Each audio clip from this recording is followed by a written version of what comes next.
Market च दवाई पई है नादर भाई तुसा मज्जा महंगियां कर दित्तियां। अज नादर भाई लगे जे मज्जा सस्तियां करन, कन्ना दे पर्दे खोल लवो और तुसी स्टैंड लैना है। कमेंटां च दसना कि वाकई अगर ते असां रेट वधाए ने साडी वजह तो वधे ने ते अज फिर लगे जे घटन ते तैयार होइयो ते तगड़े होइयो। क्यों 1 तरीक 7वां महीना 2025 अज मेरा तुहानू पैगाम है, मशवरा है, मशवरा अमानत हुंदी है, सही देना चाहिए।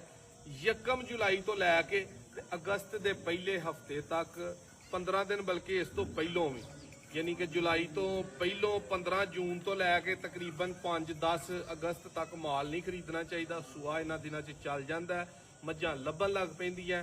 अज जिहड़ी मझ का रेट 7 तो 8 लाख है, वह मझ ने 1.5-2 लाख सस्ता होना जे। ये मैं तुहानू दावे नाल गल कहण दिया जो तुसीं वीडियो वेखण दे हो। ते तकरीबन 1.25 महीना 1.5 महीना बाद अगस्त के पहले हफ्ते च वीडियो लावांगा ते तुहानू चैलेंज ना कहांगा कि वाकई मझां सस्तियां हो गई। अपनी खरीदारी बंद करो ते जिहड़े सुआंडे ने मझां घर सुआणगे ते आटोमैटिकली रेट जिहड़ा ना थल्ले आईएगा, क्योंकि दुनिया ते कोई भी जिहड़ा रेट है चीज़ दा वो डिमांड एंड सप्लाई ते हुंदा। अगर ते सप्लाई ठीक है तो रेट ठीक रहना। पिछों सप्लाई जो मुक जाती है तो डिमांड ज्यादा है। हर बंदे ने दुध पूरा करना है, फिर बंदे लख 2-4 नहीं वेंदे। बंदे आंदे ने चीज़ चंगी सानू लभ जे, असीं लख तो वध भर के खरीद लेंगे। इसलिए अगों जो सूआ चल जाना हर बंदे कहना मैं भी वेचनी है, मैं भी वेचनी है। वेचने वाले हर बंदे नूं जिन्हें पालियां ने पैसे की जरूरत होनी है। सारा दिन दोस्तों मैं WhatsApp हैंडल करना, तकरीबन डेली 100-150 मैसेज है जोड़े भरा राबता करते हैं कि असी मझ बेचनी है। और पिछले 15 दिनों तो सिर्फ यही मैसेज ने। मेरे को 10 गब्बन खलोतियां ने, मेरे को 5 गब्बन ने, मेरे को 2 गब्बन ने, मेरे को 1 गब्बन है।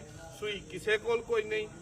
गब्बना जो अगों सूनियां ने जुलाई का साउन भादरवा महीना सारा ते अल्लाह के फजल दे नाल उन्हां दा खरीदार घट होना है, वेचण वाले ज्यादा होने ने। मझां 10 होनियां, खरीदार 2 होने ने, आटोमैटिकली रेट डाउन हो जाना। इसलिए तुसी 1 जुलाई तो लैके बल्कि 15 जून तो अगों भी याद रखियो कि आ जिहड़ा साउन भादरों के 2 महीने ने इन्हां च खरीदारी मझां दी अवॉइड करनी चाहिए है।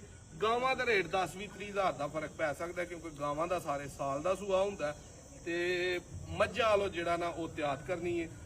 अगस्त के आगाज तो तुसी जिन्हां जिन्हां नूं जरूरत है शुरू कर दो। महीने दे नाल तुहानूं कोई फर्क नहीं पैंदा। अपने कोल जेहड़ियां है ने ये समझो किसी का सौदा हो गया, किसी का बयाना आ गया, डन है। अगों पूरा महीना सवा मैं भी खरीदारी नहीं कर रहा, क्योंकि असी बन के महंगियां लैके अगों मार्केट सस्ती होए उन्होंने वेचीए, ਉਹਦੇ ਵਿੱਚ फायदा कोई नहीं।